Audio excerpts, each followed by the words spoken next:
ल हेर्नु है त एउटा सानो गीतबाटै भन्छु मिठो असाध्यै मिठो साह्रै मिठो हाम्रो चिकन भुटुवा ल है गाइस सबैले यस्तै गराएर खानु होला मैले छोटो छोटो सर्टकट भिडियोमा राख्छु फेरि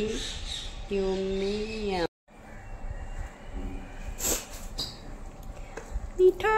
साह्रै मिठो असाध्यै मिठो ल है हाम्रो चिकन भुटुवा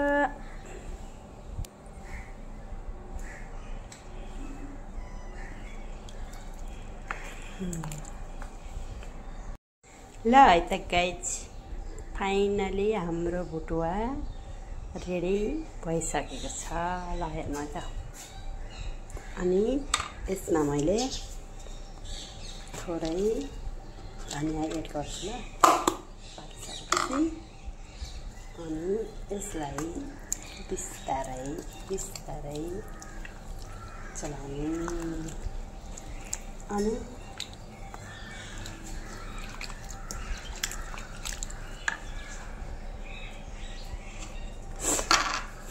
यो भुट्टामा किन पानी पानी भन्ने होला है पानी तेलै हो किनभने यसो मात्रै थियो नि त त्यही भएर अब यो साँच्चै भन्नुपर्दा खाने चाहिँ भोलि है गाइज त्यसो भएर यस्तै छन् यो मसलाहरू पुरा त्यसमा झक्केर जमेर बस्छ अनि छोडै छोडै गरम गरेर खाँदाखेरि राम्रो हुन्छ भन्ने मेरो भाइ साथी मैले मासुमा कलेजी राखेँ अब कलेजी राखेपछि हेर्नु यस्तो बिस्तारै बिस्तारै चलाउनुपर्छ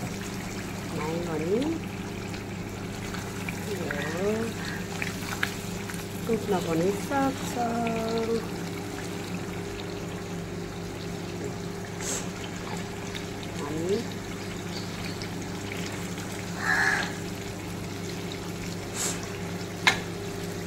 भुट्टाहरू पकाउँदा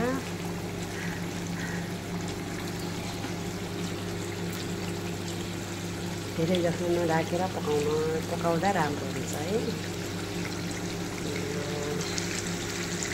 कलेजहरू राखेपछि अनि पहिला नै पनि मैले धेरै टाइम त नराखेर पकाएँ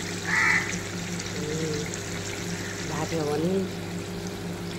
हल्का बास पनि आउन सक्छ त्यही भएर सिल्टीहरूको भाँडामा पकाउँदा हेर्नु टङडङ टङडङ टङडङ टङ बज्छ नि त भाँडाहरू त्यसमा यति खाइराखेँ लाने चलाइराखेको छु त्यसरी फेरि पनि यसमा कुनै आवाज आउँदैन लगाएन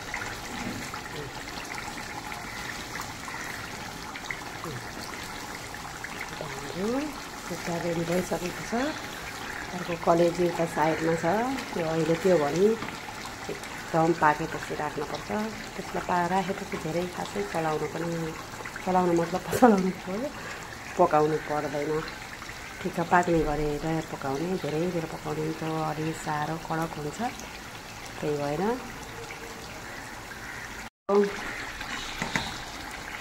यस्तो पनिर है साथीहरू यो भाँडामा त यही पनिरहरू युज हुन्छ है यो त स्वाभाविक कुरा सबैलाई थाहा भएकै कुरा होला अनि यसको फाइदा है साथीहरू तपाईँहरू स्टिलको भाँडाहरूमा खाना पकाउनुहुन्छ फलामको कराहीहरूमा जेमा पनि अनि माटाको कराहीहरूमा खाना पकाउँदाखेरि यो अन्त जता पनि प्रशस्तै पाइन्छ यो हेर्नु यति राम्रो हेर्नु किचनमा बसेर खाना पकाएको जति नै चलाउनु जे गर्नु यस्तो गर्दा पनि जस्तै अब अरू भाँडामा पनि ट्याङ ट्याङ ट्याङ घन्टी बजे जस्तो गर्छ नि यसमा कति फाइदा हुन्छ कि अहिले जहाँ पनि प्रशस्तै पाइने नेपालतिर अब सबैले अब यो भाँडा अहिले जो कहिले पनि यो भाँडा सबैले युज गर्नुहुन्छ अनि यो त्यो अर्कोमा त्यो सुन्टीको डेप्चीमा पकाउ हेर्नुहोस् है दाजु मसला पाक्नलाई सकेको है टमाटरहरू पाकिदिनुपर्छ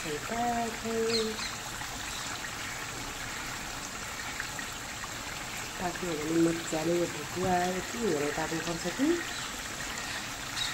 पटपट्टै आवाज आउँछ बल्ल भुटुवा रेडी हुन्छ है गाइस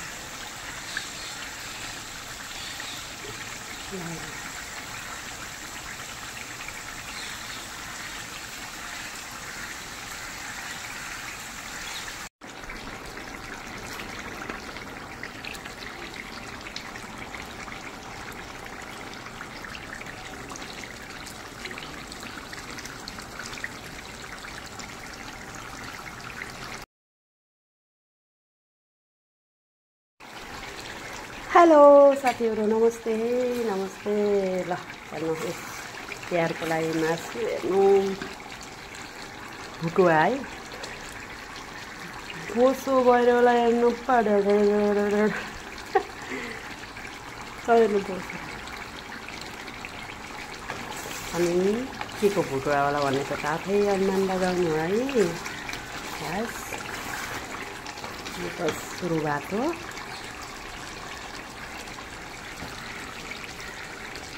जब रेडी भयो भने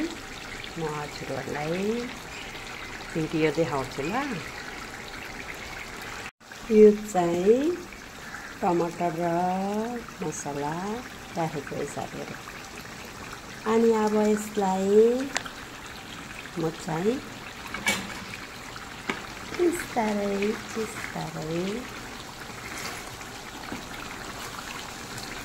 चलाउनु